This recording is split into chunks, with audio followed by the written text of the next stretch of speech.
Salut tout le monde. Dans cette vidéo, je vais parler de la continuité de la somme d'une série entière. J'ai dit que si la série entière est de rayon de convergence R supposé moins 0, alors sa fonction somme est continue sur le disque ouvert. Et j'ai souligné sur ouvert. Le disque ouvert est de convergence, DOR. J'ai dit dans la remarque que je peux avoir la continuité sur un ensemble plus grand que le disque ouvert ou bien l'intervalle ouvert de convergence. Mieux, je précise, si je note TC, c'est le domaine de continuité de la série de la variable complexe, alors ce domaine, il contient le disque ouvert, il est inclus dans le domaine de convergence. Même chose, pour une série d'une variable réelle, si je note ici le domaine de continuité de la somme de cette série, alors il est inclus dans le segment moins RR, et il contient l'intervalle ouvert de convergence moins RR. Bien sûr, lorsque R est égal à plus l'infini, le domaine de continuité, c'est R tout entier. C'est l'intervalle ouvert moins l'infini plus l'infini. Voici un exemple. Je prends la série sigma moins à la puissance 1 plus 1, n moins 1 sur n fois x à la puissance n. Cette série, d'après la règle de Lambert, a pour rayon de convergence égal à 1. Donc, d'après le théorème, sa somme elle est continue seulement sur l'intervalle. A priori, elle est continue sur l'intervalle ouvert moins 1, 1. Mais je vais montrer qu'elle est continue sur un domaine plus grand que l'intervalle ouvert moins 1, 1. On peut remarquer que la série entière converge uniformément sur le segment 0, 1. Donc pour cela, je vais fixer un x dans 0, 1. Je vais montrer que cette série converge simplement sur le segment 0, 1. Donc pour chaque x, je remarque que cette série est une série alternée qui vérifie le critère spécial des séries alternées. Donc elle converge. Donc notre série, il converge pour chaque x fixé dans 0, 1, le segment 0, 1. Donc la série de fonctions converge simplement sur le segment 0, 1. Je passe à la suite des restes, Rn. Rn, je vais montrer qu'il converge uniformément vers la fonction sur le segment 0, 1. Je vais majorer la suite des restes, toujours d'après le critère spécial des séries alternées. En valeur absolue, elle est majorée par la valeur absolue de son premier terme, qui est égal à moins à la puissance n sur n plus 1 fois x à la puissance n plus 1, le premier terme de la suite des restes, qui est égal à x à la puissance n plus 1 sur n plus 1, qui est inférieur à 1 sur n plus 1, puisque x, elle est dans le segment 0, 1. Je note cette suite yn. La suite yn, il majore la norme infinie de Rn sur le segment 0, 1. Or, cette suite, elle tend vers 0. Sa limite, c'est 0. Suite 1 sur n plus 1. Par suite, la norme infinie de Rn sur 0, 1 a pour limite égale à 0. Ça veut dire que la suite terrestre, elle converge uniformément vers 0. Donc, la suite terrestre converge uniformément vers 0. La série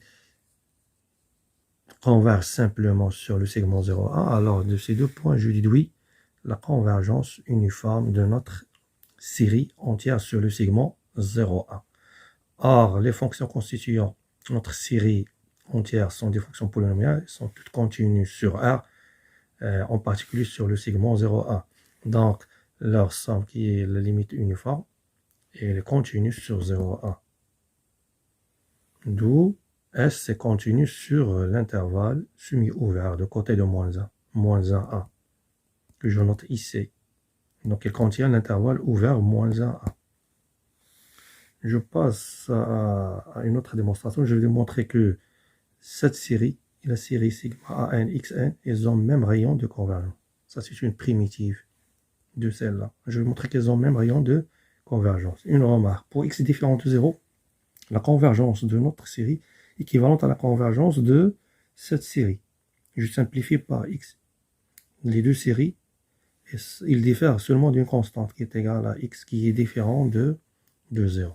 Donc je vais travailler avec, je vais montrer que cette série a le même rayon de convergence que notre série de départ, sigma an xn. Notons R', le rayon de convergence de notre série, et R, lui, de la série an xn. Je vais montrer que R est égal à R'. On a une première majoration à la valeur absolue de an sur n plus 1 inférieure ou égale à la valeur absolue de an. D'après un théorème de cours, je déduis que le rayon R' de cette série est supérieur ou égal à à R. Voilà un premier encadrant, une première inégalité. Maintenant, je vais montrer R' inférieur ou égal à R. Je prends un Z, tel que le module de Z inférieur strictement à R'. On fixe un réel petit r, tel que R compris strictement entre module de Z et R'. Un réel non nul, petit r. Alors, la valeur absolue, ou bien le module de AN, Zn, je divise, je multiplie par n à la puissance n. Je multiplie et je divise. Je vais isoler cette suite. Cette suite, elle tend vers 0, car les exponentielles l'emportent sur les puissances. Donc ça, c'est une suite qui tend vers 0. Donc toute notre suite est négligeable devant la suite AN, Rn sur n plus 1. Or, cette série est convergente, car R est un réel positif qui est inférieur strictement à R'. R', c'est le rayon de convergence de cette série. Donc, je déduis par comparaison que la série sigma AN Zn est aussi absolument convergente. D'où je déduis que le module de Z inférieur ou égal à R. Voilà le cours. Théorème de la page 2. Puisqu'il est absolument convergent, alors je déduis que le module de Z inférieur ou égal à R.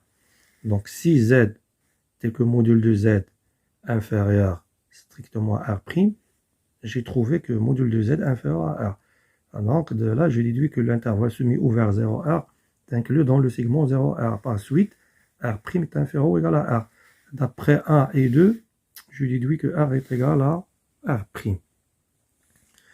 Même chose, je vais montrer que le rayon de convergence d'une série sigma AN XN est le même que la série dérivée terme à terme. Donc je considère cette série dérivée terme à terme.